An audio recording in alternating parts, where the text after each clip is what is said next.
Bonjour à toutes et à tous et bienvenue.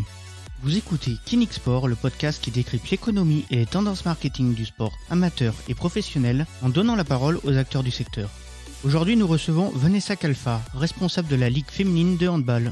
La Ligue féminine de handball trouve sa jeunesse dans la création de l'Union des présidents de clubs de D1 féminine en 2005 et voit officiellement le jour en 2008 dans la continuité de l'élan donné par l'organisation du championnat du monde féminin en France en décembre 2007. On vous présente aujourd'hui Vanessa Calfa. Bonjour Vanessa Calfa. Bonjour.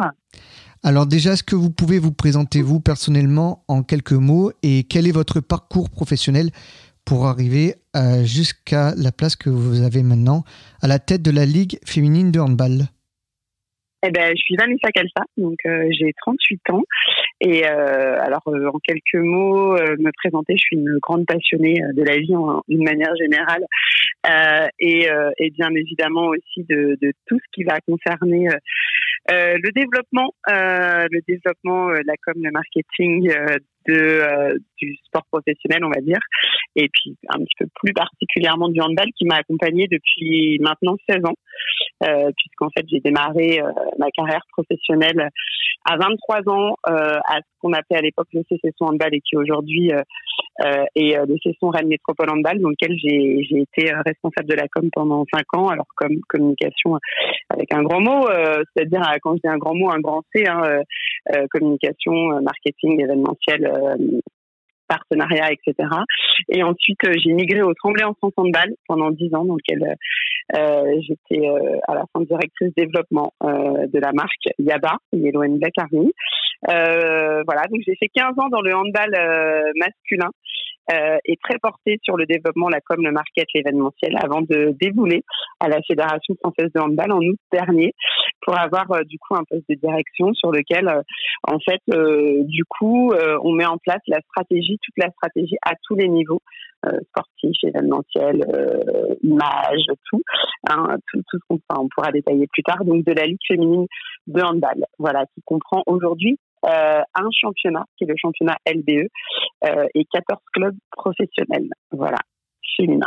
Alors justement, présentez-nous un petit peu votre structure, quelle est sa fonction, donc la LFH, la Ligue féminine de handball. Alors la première chose qu'il faut savoir pour la LFH, c'est qu'aujourd'hui, on est une structure qui est encore une structure fédérale. Il y a 2 modèles pour les ligues professionnelles. Il y a la ligue professionnelle autonome indépendante, comme peuvent être la ligue de basket, la ligue de foot, la ligue de rugby, toutes les ligues masculines d'une manière générale.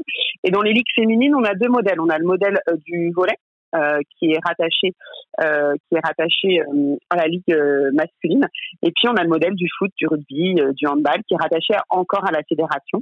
Donc nous on est encore rattaché à la fédération, donc en fait on n'est pas indépendant, mais on a une grosse autonomie au sein de la Fédération française de handball. Alors qu'est-ce que c'est que la mission de la Ligue féminine de handball? Elle est d'abord premièrement d'organiser son activité, donc son activité principale qui est donc son championnat LBE.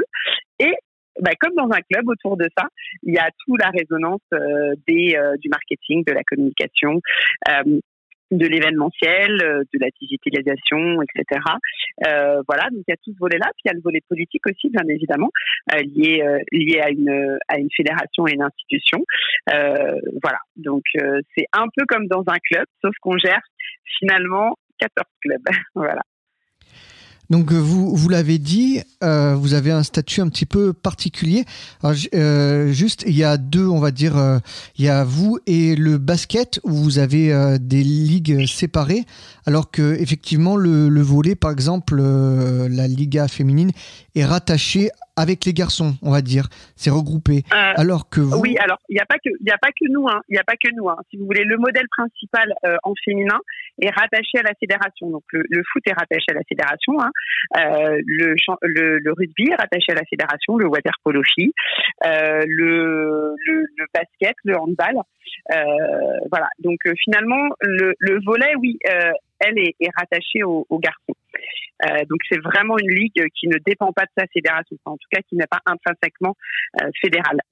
Et alors il y a des sports qui souhaitent leur émancipation, et puis il y a des sports qui resteront toujours fédérales. Ça a été très clairement dit par la Fédération de rugby, la Fédération française de rugby, la Fédération française de foot. Le football féminin restera fédéral, le rugby féminin restera fédéral, le basket restera fédéral. Le handball, en tout cas, a voté la volonté de s'émanciper, de devenir autonome puis indépendant. Pas avant 2024 en tout cas, mais on travaille pour. C'est une volonté. Est-ce qu'on va y arriver? On espère. Mais voilà, pour l'instant, en tout cas, on est fédéral jusqu'en 2024, ce qui n'empêche pas de poser les premières pierres petit à petit d'une indépendance et d'une autonomie dans certains domaines et dans certains secteurs d'activité.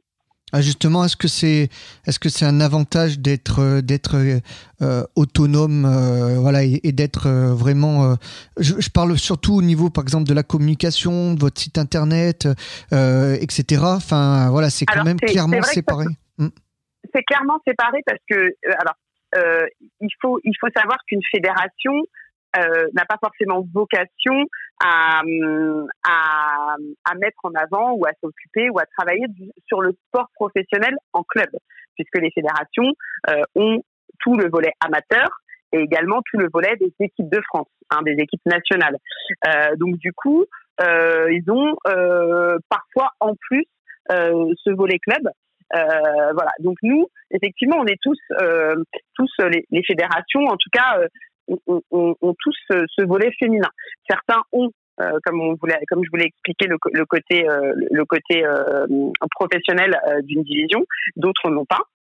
Certaines ont des divisions semi-professionnelles, par exemple sur le rugby et le football, malgré malgré ce qu'on pourrait penser sur le football féminin qui est quand même très développé, ça reste qu'ils ont un statut de semi-professionnel, contrairement au handball et au basket où on est vraiment sur un statut de professionnel. Donc oui, ça a forcément ses avantages d'être autonome, mais ça a forcément ses inconvénients. Ça l'est aussi d'être comment dirais-je, lié toujours à sa fédération, puisqu'on a le soutien financier, structurel, etc. de la fédération, sans qui on pourrait aujourd'hui pas concrètement exister. Donc oui, on est un peu autonome quand même, puisque on a notre propre budget de fonctionnement, nos propres règles, nos propres décisions, nos propres structures, nos propres instances. Donc comme vous le dites, nos propres réseaux aussi, notre propre digitalisation. Mais on reste quand même dirigé et gouverné aussi par du fédéral, mais aussi par des clubs. C'est un modèle un peu hybride qui est parfois difficile à comprendre. On est sur une semi-autonomie, mais en tout cas, c'est un modèle qui vit bien pour l'instant. Alors, comment se porte globalement le hand féminin en France, en club? Et voilà, il y a également l'équipe de France féminine qui est plutôt performante. Alors, plutôt, c'est un petit mot. Oui. C'est même, voilà. Alors, je peux dire quelques mots sur notre équipe de France, bien évidemment, qui est le fleuron et le porte-drapeau de bien évidemment cette fédération. L'équipe de France va très bien. L'équipe de France est performante depuis des années. Cette équipe de France, alors quand je parle de l'équipe de France, je parle également de toutes les équipes de France. De l'équipe de France A qui s'était brillamment qualifiée pour les JO sans passer par le TQO, même si il y a rien de honteux parce que je félicite également les garçons qui seront au TQO. On aura encore la chance d'avoir nos deux équipes de France qui seront au TQO, au TQO pardon, qui seront au JO. Les équipes de France vont bien, des moins de 16, moins de 20, jusqu'aux équipes de France A. On est vice-championne du monde, vice-championne d'Europe, pardon. Le mondial, et c'est l'année prochaine, donc vice-championne d'Europe. Là, on était championne d'Europe en 2018. Donc, non, on va très bien. La formation française va très bien. Les centres de formation vont très bien. Et puis, on a aussi la chance d'avoir beaucoup d'internationales sur le sol français et dans notre championnat LBE, ce qui prouve que on est bien aussi dans ce championnat LBE. Donc le championnat LBE, qui est le championnat de première division, se porte sportivement très bien et est le premier ou le deuxième championnat le plus fort du monde, et avec 14 clubs aujourd'hui qui sont 14 clubs de qualité. Maintenant, il faut pas négliger qu'on est en mode Covid, donc comment va la Ligue et comment va son championnat? comme forcément tout club et tout sport professionnel en ce moment, on souffre bien évidemment du manque de public dans les salles, mais pas uniquement pour venir nous supporter. Il y a également un aspect vraiment économique. On souffre avec nos partenaires. On souffre un peu tous, même si on a effectivement la chance et une chance incroyable de pouvoir exercer notre métier et de pouvoir continuer et qu'il n'y ait pas eu de coupure et que finalement on ait réussi à pas avoir trop de problématiques liées au Covid, même si beaucoup de filles et beaucoup de joueuses, beaucoup de staff l'ont eu, on n'a pas eu de séquelles et on a pu continuer le championnat. Donc c'est une grosse satisfaction. Donc on va dire qu'on a des gros hauts et des gros bas, et puis surtout on a des grosses incertitudes comme tout le monde, hein, comme je pense cette crise sanitaire mondiale, on a des incertitudes sur l'avenir et ses conséquences économiques. Voilà. Alors, j'imagine que cette dynamique hors Covid, hein, évidemment, on espère que ça va s'arrêter et le plus rapidement possible surtout. Mais hormis voilà, cet aléa qui dépend de personne, j'imagine que ça attire quand même les partenaires. Une équipe de France qui est performante, un championnat qui a un intérêt. J'imagine que ça attire pour vous des partenaires. Alors, il faut préciser que le Covid a mis aussi un coup d'accélérateur sur des nouvelles manières de communiquer, des nouvelles manières aussi de se poser, aussi de réfléchir sur notre sport, sur notre économie, sur notre modèle économique, sur notre environnement, aujourd'hui, on se développe un peu tous dans l'éco-citoyenneté, dans le plus proche, dans le plus vrai, dans les circuits courts, mais également aussi dans le sport professionnel, donc c'est bien. Oui, ça attire, effectivement, pas assez encore, parce qu'on reste un sport non pas du tout mineur, hein, mais on reste un sport une petite niche encore. Donc il faut qu'on aille travailler, il faut qu'on continue, et puis il faut qu'on soit encore plus reconnu. On reste quand même du féminin. Donc effectivement, on a encore beaucoup de barrières à soulever. Mais on est là pour ça et on va pas s'arrêter là. Est-ce que vous avez vos propres partenaires et quelles relations vous entretenez avec eux? Alors oui, on a nos propres partenaires. On entretient des relations très très bonnes avec eux. On est sur de la confiance, hein, puisque la plupart des partenaires qui nous signent sur des cycles de 4 ans. Donc du coup. C'est grand, hein, et c'est engageant, hein, pour des sociétés de s'associer à la Ligue féminine de handball pour 4 ans. On a des relations au quotidien, hein, puisqu'en fait on a beaucoup d'actions que l'on met en place avec eux, de retour. Ils nous accompagnent, on les accompagne. Donc c'est une vraie main dans la main. Voilà. Ils souffrent avec nous, des résultats parfois. Ils ont la chair de poule comme nous quand on regarde un match. Voilà, c'est vraiment une relation qui est très privilégiée avec nos partenaires et on les remercie.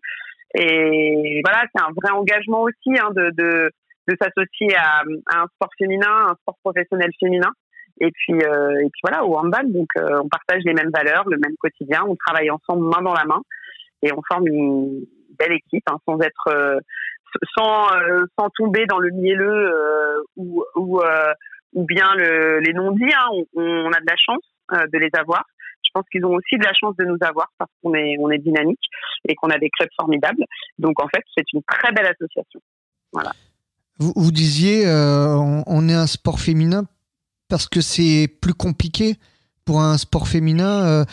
Et est-ce que vous vous comparez avec les garçons quand vous dites ça? Alors, moi, j'ai d'autant plus de facilité à vous en parler que j'ai vécu 15 ans enfermée dans un sport masculin. Donc, effectivement, avec très peu d'écosystème féminin, puisque déjà, quand on est en club, on a une vision qui est club et puis on se concentre effectivement on a déjà de la concurrence entre les clubs de handball, entre les autres disciplines masculines. Et donc effectivement, je regardais de très très loin le féminin. Mais c'est effectivement pas facile. Mais je crois que c'est le reflet tout simplement de la société. Alors, je fais pas du tout du misérabilisme, c'est pas du tout mon genre. Mais aujourd'hui, être une femme, c'est compliqué aussi dans la société. Une femme qui réussit, c'est peut-être un peu plus dur qu'un homme. Et en tout cas, essayer d'intéresser au sport féminin, c'est plus compliqué. Pourquoi ? Parce que peut-être que dans la tête des gens ou dans cette culture que l'on a depuis le début, déjà en France, on n'a pas une culture sportive. Quand je dis une culture sportive, je ne parle pas des gens qui vont faire du sport ou des gens qui ont une pratique régulière du sport. Je parle du supporter, c'est-à-dire de supporter son équipe. Je parle en club, je parle pas en sélection, puisque on a un esprit très chauvin qui est très bien, ou sur lequel on devient français et encore plus on supporte nos équipes lors de compétitions internationales. Et toutes d'ailleurs, hein, on peut ne pas aimer trop le basket, mais on va supporter l'équipe de France de basket, etc. Mais déjà à la base, le français est pas trop dans la culture d'avoir un club, d'avoir de supporter un sport en particulier.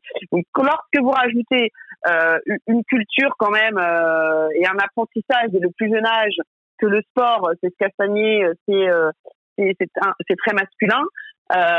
Les filles, c'est bien qu'elles fassent de la gym et de la danse, et que quand elles commencent à faire du basket, du hand, du rugby, c'est que des garçons manqués. Voilà, donc il y a aussi beaucoup de clichés aujourd'hui à changer. Et une mentalité à changer dès le démarrage, parce que dès le démarrage et dès le plus jeune âge, dès le plus jeune âge, il faut faire comprendre, et c'est ce aussi sur lequel on travaille beaucoup sur la féminisation, qu'on a totalement notre place dans l'environnement, et que une sportive, elle a toute sa place, dans un sport qui pourrait être ou penser que c'est un sport masculin, mais le handball masculin est fait pour les garçons, le handball féminin est fait pour les filles. Est-ce que c'est le même sport ? Je sais pas. En tout cas, c'est la même discipline, mais il n'y a pas à être en opposition. Donc, est-ce qu'on se compare aux garçons ? Je crois qu'il faut pas se comparer aux garçons. Faut se comparer avec soi-même déjà. Et puis, c'est déjà pas mal de se comparer avec soi-même et les évolutions qu'on a semaine après semaine et mois après mois. Et puis, il faut surtout pas aller chercher. On vient pas chercher dans le féminin ce qu'on retrouve dans le masculin. Sinon, on se trompe.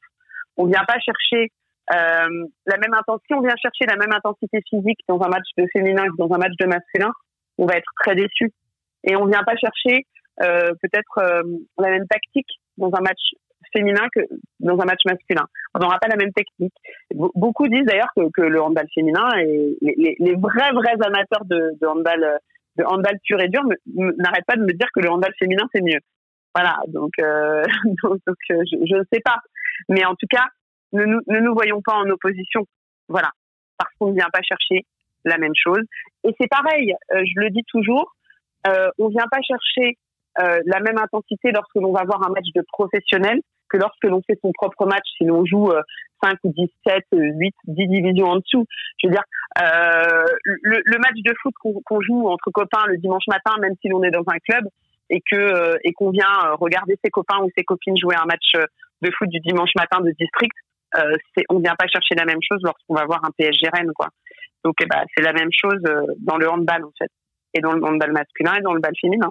Les deux peuvent bien évidemment cohabiter, et heureusement qu'ils cohabitent. D'accord. Merci pour cette réponse. La FDJ est un de vos partenaires officiels et a renouvelé en début d'année. Oui. Comment se passe ce partenariat et comment vous l'activez, ce partenariat avec ce partenaire, par exemple? Alors FDJ nous accompagne depuis un paquet d'années déjà sur la Ligue féminine de handball, et a re-signé avec les équipes de France et avec la Ligue féminine de handball. Alors on a de la visibilité, que l'on a dans chaque club, la visibilité terrain, et également de la visibilité RP. Puis on a des activations avec FDJ. Je peux pas vous en parler plus parce que c'est encore secret sur ce qu'on va lancer très prochainement. Mais d'ici un bon mois, voilà, vous en saurez un petit peu plus. D'accord. Voilà, on va lancer une nouvelle activation, quelque chose. Il faudra aller voter. Voilà. D'accord. Il faudra aller voter. Mais voilà, on va lancer quelque chose de nouveau pour cette année et pour les 3 prochaines saisons, jusqu'en 2024. Et on est très fiers que FDJ continue à nous faire confiance, notamment dans cette période effectivement compliquée pour aussi les entreprises, mais ils nous ont pas lâchés. Donc voilà. Donc c'est plutôt sympa. Et puis en termes de digitalisation, aussi, ils sont sur tous les statistiques, par journée. par journée, on essaye de mettre en avant, on met en avant la statistique de la rencontre. Donc la joueuse qui aura fait la perf de la journée. Et vous verrez, lorsque vous irez sur Instagram, Facebook ou Twitter, que le logo FDJ est sur l'un de nos visuels, puisqu'ils nous sponsorisent. Voilà, donc ça prouve aussi que aujourd'hui les marques viennent chercher chez nous de la digitalisation. On est très fiers d'être la première ligue digitale, première ligue féminine digitale. C'est une fierté d'exploser tout depuis quelques temps. On a des études que l'on mène et chaque mois on progresse encore plus. Et donc c'est pas que la ligue, hein, bien évidemment, c'est ces 14 clubs qui sont de plus en plus performants sur les réseaux sociaux. Et on voit qu'effectivement les marques maintenant commencent à se dire voilà, c'est bankable d'y aller, donc allons-y. Donc voilà, c'est une nouvelle aussi manière de communiquer, de fonctionner, et donc on est très confiant là-dessus sur l'avenir en fait. C'est intéressant ce que vous dites. Vous analysez quand même les retours, que ce soit en audience, etc. Ça, vous le faites. Ouais, on analyse tout. Ouais, vous analysez du coup comment c'est un travail avec vos différents partenaires. Voilà, c'est un travail avec. On a déjà une agence avec laquelle on travaille. Qui nous fait une étude, 2 études par an. Et puis, on a aussi, nous, nos propres analyses que l'on fait toutes les semaines, tous les mois. Alors, on analyse tous les clubs, les clubs s'analysent aussi. Alors, notamment en ce moment, puisqu'on a sorti des web diffusions, on était aussi la première ligue à autoriser et à accompagner ces clubs dans la web diffusion, c'est-à-dire dans le fait d'être eux-mêmes producteurs de leurs propres matchs, puisque avec l'arrêt du public dans les salles, il fallait garder un lien. Et donc, du coup, ça nous a fait passer un cap aussi. Donc, oui, on analyse effectivement. Alors, on est des compétiteurs. Voilà. La Ligue l'était avant mon arrivée, mais moi, je suis une énorme compétitrice. Et je veux qu'on soit les meilleurs dans beaucoup de domaines.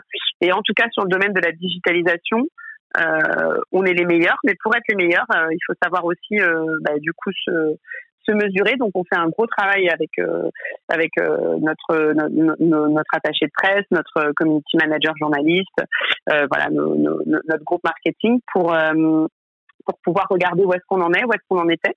Alors on se compare aussi aux autres ligues, aux autres sports féminins, aux autres sports masculins, et puis on regarde où on est et vers où on doit aller.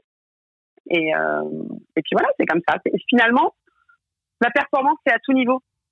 Voilà. Nous, on se doit d'être performants médicalement parlant. On se doit d'être performants juridiquement parlant. On se doit d'être performants dans le marketing, dans la com, dans le truc. On se doit aussi ça. Les clubs doivent être performants sur le terrain, en dehors. Parce qu'aujourd'hui, la presta en dehors compte autant que la prestation. C'est-à-dire comment on va vendre ce qu'on a sur le terrain, finalement. Les joueuses qu'on a sur le terrain. Et puis les résultats. Eh bien, nous aussi, on doit l'être. Donc, puis on est le fer de lance de ces clubs, donc on est la vitrine de ces 14 clubs. Donc voilà, on travaille énormément avec les clubs et c'est en tout cas des chiffres qu'on analyse tous les mois. Et puis on change, on est en train de changer complètement notre ligne éditoriale aussi.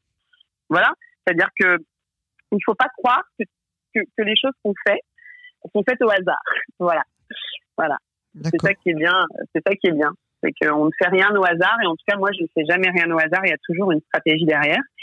Et ce que les gens ont beaucoup de mal à comprendre dans nos métiers, alors en plus, moi, je remercie la vision de la fédération d'avoir choisi un profil comme le mien pour diriger la Ligue, parce que c'est un profil très comme market, qui est une première, en tout cas, pour une ligue féminine, et je crois pour une ligue tout court, parce qu'on souvent on met à la tête plutôt du juriste ou bien voilà. Là, on a choisi clairement typiquement quelqu'un dans le développement parce que on avait besoin de ça, puis on pouvait aussi s'appuyer bien évidemment aussi sur les structures fédérales que l'on a, le service juridique, d'autres services, commission d'organisation des compétitions, d'arbitrage, etc. Puis on a aussi des syndicats avec lesquels on travaille énormément et très bien. La JPH, qui est le syndicat des joueuses, le CETMaster, qui est le syndicat des entraîneurs, et le CPHF, qui est le syndicat des présidents des clubs, présidents et présidents des clubs. J'aurais dû dire d'ailleurs joueuse et j'aurais dû dire entraîneuse et entraîneur, ça aurait été plus logique, voilà. Donc avec lequel on travaille et avec lequel on se développe aussi. Donc on n'est pas uniquement tout seul dans la baraque. Voilà, on travaille en collaboration avec l'ensemble de l'écosystème et des acteurs et des actrices des actrices et des acteurs. D'ailleurs, il faut que j'apprenne à dire les femmes avant. Les actrices et les acteurs de notre écosystème, et puis aussi avec nos partenaires. Voilà, en fait, on est une grande famille et on essaye d'être performante le plus possible, mais surtout de s'analyser. Voilà. Mais ça, c'est certainement le défaut du sportif professionnel et de la sportive professionnelle, c'est qu'on se remet tout le temps en question. Chaque match, on se remet en question, chaque entraînement. Donc nous, chaque journée, finalement, on se remet aussi en question, et puis on se remet en balance. Voilà. Chacun ses statistiques. Il y a celle qui met 8 sur 8 et qui aura le visuel de la meilleure stade de la journée, et puis on aura les meilleures audiences aussi sur Instagram. Voilà, on se mesure comme ça. Là, je plaisante en disant ça, mais bien sûr, hein. C'est parce qu'aujourd'hui il faut pas négliger. Alors pour les non professionnels, les réseaux sociaux, la digitalisation, tous ces trucs-là, on fait mumuse. Non. À nos niveaux, on fait pas mumuse. C'est chaque tweet, il y a une stratégie. Voilà. Donc chaque manière dont on écrit, dont le discours, etc. Donc c'est bien que vous me donniez la parole pour pouvoir l'expliquer. Donc ouais, on est des super compétitrices. Des super compétitrices. Vous l'avez dit un petit peu aussi. Vous avez créé LFH TV. Du coup, voilà, la médiatisation. Alors, on n'a pas créé la LFH TV. Ça, c'est la LNB qui a créé sa propre chaîne, et la LNH. Nous, on n'a pas créé encore, et on le créera pas comme ça. Du coup, je mets fin à tout suspense. On ne créera pas la LFH TV. Par contre, effectivement, en mode Covid, alors, si vous voulez, les droits marketing appartiennent à la Fédération française de handball, qui les transfère à la LFH, tout comme les droits télé. Donc, c'est-à-dire, quand on parle des droits télé, on parle de l'exploitation gratuite ou commerciale de la diffusion possible des matchs qui se jouent. Donc, nous, on a un diffuseur officiel qui est Sport en France, donc on est coproducteur avec eux, et les images nous appartiennent, donc on travaille avec eux sur un match par journée que l'on choisit, et les 6 autres matchs, chaque club en fait peut, selon un cahier des charges, créer, si vous voulez, son propre match et être producteur de son match avec ses émissions, etc. Et donc voilà, les clubs s'y sont mis au départ. On a fait un vaste laboratoire, et puis aujourd'hui on est très fiers de la production qu'ils font, avec les moyens qu'ils font et la structuration qu'ils font. Voilà, dans un contexte Covid, on peut les féliciter. Et donc aujourd'hui, certains diront que c'est un peu fouillis, d'autres diront que c'est un peu chauvin, mais en tout cas chaque club a la possibilité de le mettre où il souhaite. Certains ont choisi YouTube, d'autres ont choisi Facebook, d'autres Twitch, voilà. Mais on les a pas regroupés sur une OTT, par exemple, qui pourrait être LNH TV, LFH TV, pardon, comme le fait la LNH ou la LNB d'ailleurs. On n'en est pas encore là. D'accord, donc mais la médiatisation, néanmoins, c'est quand même quelque chose d'important. Plus il y aura de médiatisation. C'est fondamental. C'est-à-dire que, alors, qu'est-ce qu'on entend par médiatisation ? On entend par médiatisation les diffusions, que ce soit des diffusions télé ou des web diffusions, et puis bien évidemment la médiatisation avec la presse, Internet, voilà, les réseaux sociaux. Attention, alors je distingue si on a des personnes qui arrivent et qui connaissent pas forcément. Quand on parle d'Internet, on ne parle pas forcément de réseaux sociaux. Les réseaux sociaux, c'est vraiment typiquement sur des réseaux sociaux, Facebook, Instagram, Twitter, Snapchat par exemple, même si on n'utilise pas Snapchat. Après, on va parler d'Internet, qui peuvent être les sites Internet, l'équipe.fr par exemple, qui est différent de l'équipe quand on avait l'équipe papier. Donc voilà, westfrance.fr, c'est pas le même que Ouest France le journal. Voilà. Donc on a ces trois canaux-là. Donc Internet, les réseaux sociaux et la presse, et puis on a bien évidemment les diffusions télé, et puis tout ce qui va être aussi les reportages télé, voilà. Donc bien évidemment, plus on en aura et plus on pourra espérer effectivement être connu, donc accroître notre fan base, accroître notre territoire de marque, avoir des marques qui s'intéressent à nous, avoir plus d'argent, avoir plus de développement, etc. Le nerf de la guerre, c'est l'argent, et le nerf de la guerre, c'est le retour sur investissement via cette médiatisation, bien évidemment. Eh ben, merci. C'est un sujet énorme. Voilà. D'accord. C'est un sujet énorme. Voilà. On est au début. Oui.